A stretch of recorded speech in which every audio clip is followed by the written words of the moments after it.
Hi, this is Edith, Educational Technologist at Oregon Tech, and in this video I'm going to go over the View tab.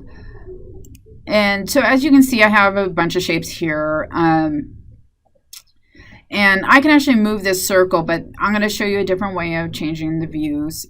We did discuss in the overview video how to change screens from here, but you can also do it from View, and I can go to full screen mode. And let's see if it'll do that for me. So I can actually bring this down and out, but this gives me the full screen, so I don't have to share the space with any, toolbars aside from this one here.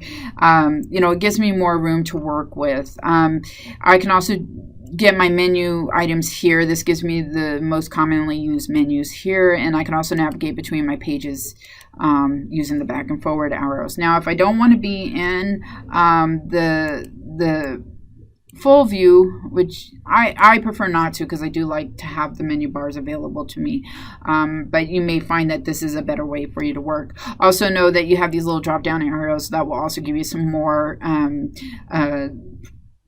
tools to use in your document, and that's true whether it's a full screen or a regular screen. But if you decide you don't like the full screen, or you're just not sure how to get out of it after you get into it, escape key will take you back to the main screen here. Well, I lost my mouse. Here we go. Okay, so I can also do a transparent background. So you can see I actually did all my drawings on here, and I get a miniature bar here that allows me to do annotating on my desktop as well. I can even add new pages if I want. Now I can navigate through my pages, as you can see here. So, if you prefer to use your background, or there's something that you have on your desktop that you want to use, you can use that to see it. And when you're done, just go ahead and click on here, and that will return you back to the notebook as well. Let's try one other thing, though, because I'd be curious if you can also do an escape. So no, escape does not work to get out of transparency. So just so you know, and I told you. So again, we can go into dual display mode. So if I wanted to do dual display, this gives me two different screens to work on. I think there was another option, dual display write mode. And I can pin the page if I want. So that's showing that it's pinned. And then I can also unpin it if I decide to unpin it right there. And then if I don't want dual display, I can always go back to off. So while I do have that option here, it's a little bit different with the dual display here, because it'll say single page display instead of off and on. Just throwing it out there. I can change the zoom, so I can zoom page width, which is the one that I prefer. You can do entire page, so that just shows the entire page here. And you see way down here, if you can see it, it's not very clear. It says extend page, so you can actually extend the page more so that you can get more pages. So that is up to you. You can also change if you want to zoom in or zoom out of the document. Let's see if I zoom 300. So there you have it where it's zooming, but I'll put it back to page width for now. Okay, so we can move on to next page. So that's just going to give you the page, next page. You can do page up and page down as well. You can also navigate this way. It's just different ways of doing things. That's all it really is. Again, we have screen capture toolbar, so I can put that there, and I can do a screen capture if I choose to. And so I can grab that, and it's going to capture it, and it's going to put it on a new page. Let's grab it. Come on. There we go. So you can now see that I have an ink of that, and it actually just makes a picture of it. So I can shrink it. I imagine, let's go ahead and close out of here. I can rotate it if I choose to. Hopefully I don't get you too dizzy. Obviously I cannot shrink it because it doesn't give me those options to make it smaller or larger. So that's something else you can do. Again, that's found right here as well. So basically, we're working on this toolbar right there a little bit. Screen shade, I also discussed on this. If you have, say, you want to just show this much of the document or the screen, you can do that, and then bring it down to reveal more, bring it up, and hide it some more. It doesn't work. It's not on every page. So if you have something else that you want to do, you have to select each page to get a screen shade, and you can see the little dot right there. That's what's going to bring the screen up and down.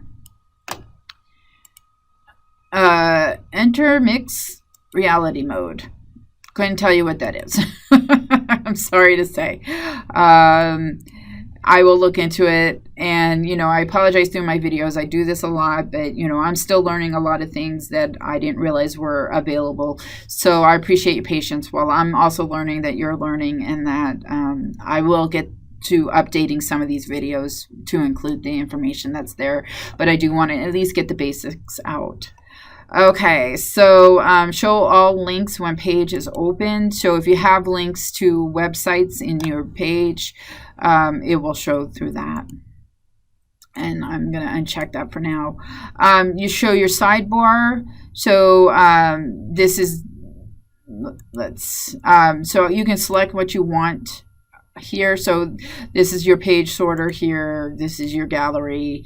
So that's just showing you what you can and turn on and off. And so you can also show where you want it to be. So I can do it left or right. So I can move it over here. I can also do an auto hide. I'm not a big fan of auto hide, but you may be. So then at least, if I don't want it there, it will automatically hide. But it's not doing a very good job of it, is it? So, again, maybe I need to uncheck that. Either case, you can auto hide or not auto hide. Well, it looked like it did something to my screen. Let's see if I can figure that out. So it must auto hide behind the, oh, there it goes. Finally auto hid. Okay.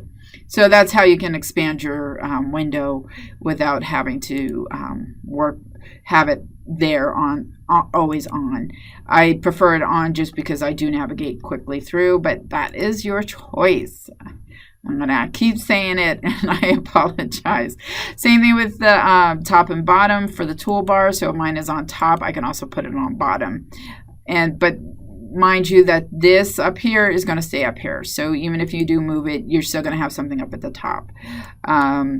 Let's see what the customize does for us in there.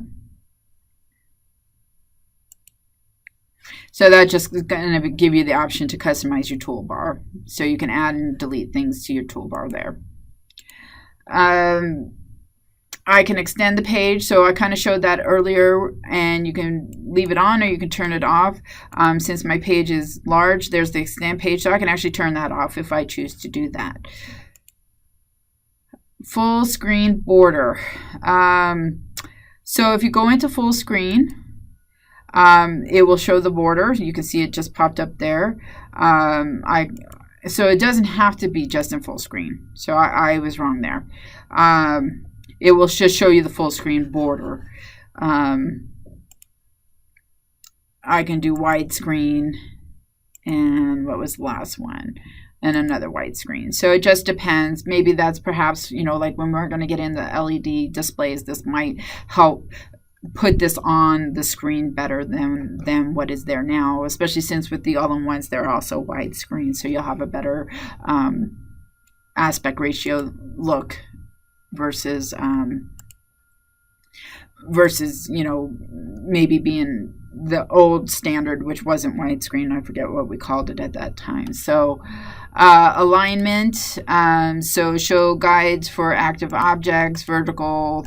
Let's put them all on, and we can change the guide color. Let's make it purple because hopefully it'll show up. So you can see my little guidelines. Didn't show up very well as purple.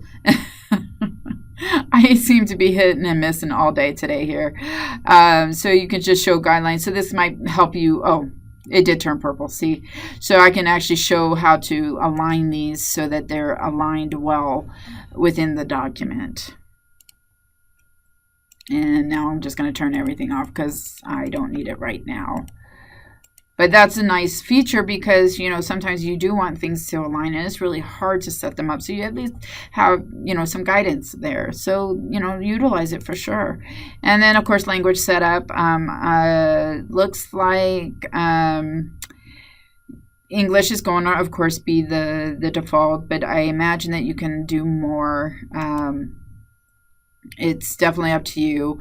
I wouldn't recommend changing it just because it's set up, it's already done. So that is your View tab. If you have any other questions, comments, concerns, suggestions, I'd really appreciate hearing from you. edis.warden@oit.edu, extension 51730, and find me in the Skype directory, Edis Warden. Give me a ring. Thanks.